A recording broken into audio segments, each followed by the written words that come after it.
Will TrumpPutin Alaska talks pave path to Ukraine peace on historic August 15? Few dates in the modern calendar carry as much historical resource as August 15. Across continents and decades, it has been a day when political maps were redrawn, wars ended, nations were born, and cultural moments left an enduring mark. From India's independence in 1947 to the Taliban's capture of Kabul in 2021, the date is studded with episodes that changed the course of nations of this year. It may witness another chapter, a high-stakes summit between U.S. President Donald Trump and Russian President Vladimir Putin in Alaska, aimed at ending the war in Ukraine. The question is whether this meeting will join the list of August 15 milestones or fade into the annals of missed opportunities. On August 15, 2021, the Taliban entered Kabul, completing their lightning takeover of Afghanistan just weeks after the United States began its final troop withdrawal. The collapse of the Western-backed Afghan government happened far more quickly than most intelligence estimates had predicted. With provincial capitals falling in rapid succession, the day became the symbolic end of a 20-year hustled intervention that began after the September 11, 2001, attacks. As Taliban fighters entered the presidential palace, Afghan President Ashraf Ghani fled the country, and chaotic scenes unfolded at Kabul's Hamid Karzai International Airport.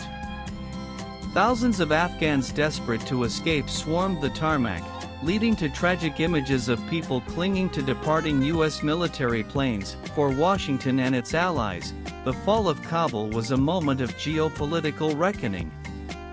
It raised questions about the efficacy of nation-building, the reliability of U.S. security commitments, and the future of Afghanistan under Taliban rule.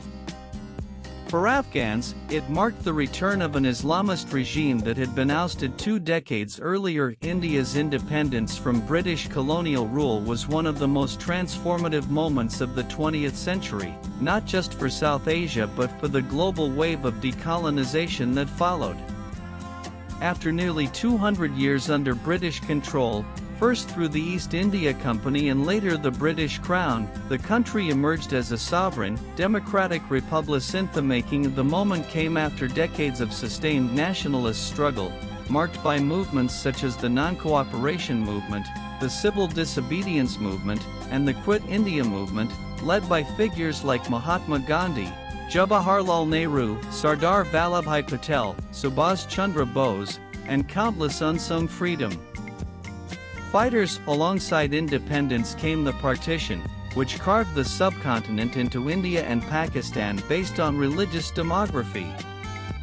This partition unleashed one of the largest migrations in human history, with an estimated 1,015 million people uprooted and crossing borders in both directions, and violence claiming hundreds of thousands of lives. The political and administrative transfer of power was symbolized by Nehru's midnight speech, Tryst with Destiny, delivered to the Constituent Assembly as the clock struck midnight on 15 August. This year, India marks its 79th Independence Day, celebrating nearly 8 decades of nationhood, a period that has seen it evolve from a newly freed colony to the world's most populous democracy and one of its fastest-growing major economies. On this day, Emperor Hirohito addressed the Japanese nation via radio, announcing Japan's unconditional surrender. The statement effectively ended World War II in Asia, coming days after the atomic bombings of Hiroshima and Nagasaki. For much of the world, it was VJ Day, Victory over Japan Day, signaling not just the cessation of global conflict but also the dawn of a hustled post-war order. Yet, it also marked the start of Japan's occupation and reconstruction under American guidance, reshaping the country into a pacifist democracy. The same day Japan announced its surrender in World War II, the Korean Peninsula emerged from 35 years of Japanese colonial domination, a period marked by cultural suppression, forced labor, and military conscription.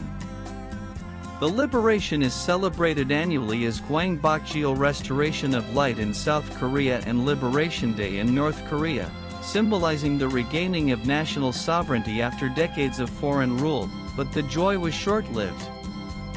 The peninsula, liberated from Japan but not yet unified under a native government, was hastily divided along the 38th parallel into Soviet-occupied territory in the north and US-occupied territory in the south. What was initially intended as a temporary administrative arrangement soon hardened into a geopolitical fault line as Cold War tensions escalated. This division set the stage for the Korean War 1950–1953, which ended not with a peace treaty but with an armistice, leaving the two Koreas technically still at war.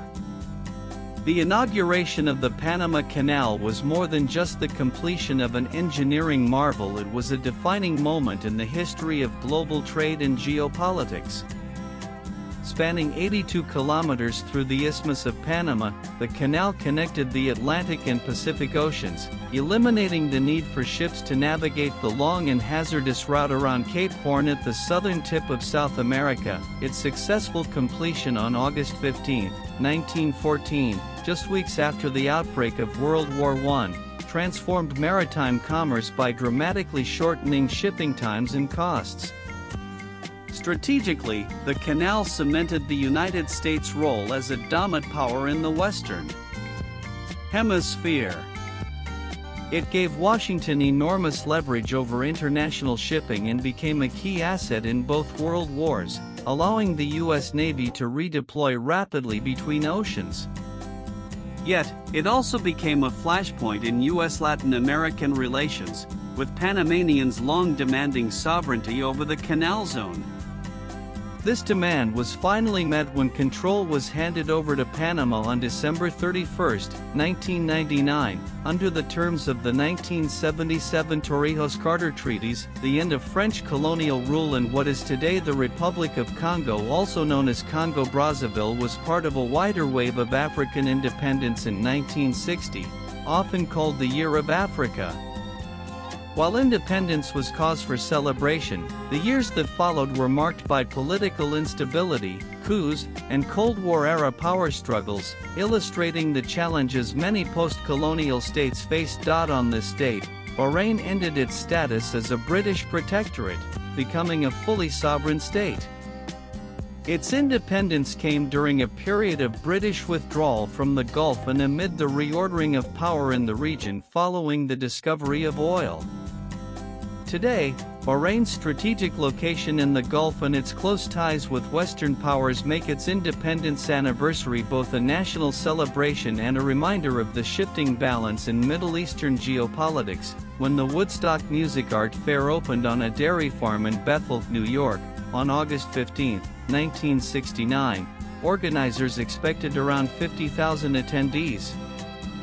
Instead, more than 400,000 people descended on the site for 3 days of music, peace, and protest, creating one of the largest gatherings in American history at the time, featuring an iconic lineup including Jimi Hendrix, Janis Joplin, The Who, Santana, and Crosby, Stills, Nash Young. Woodstock became the cultural climax of the 1960s counterculture movement.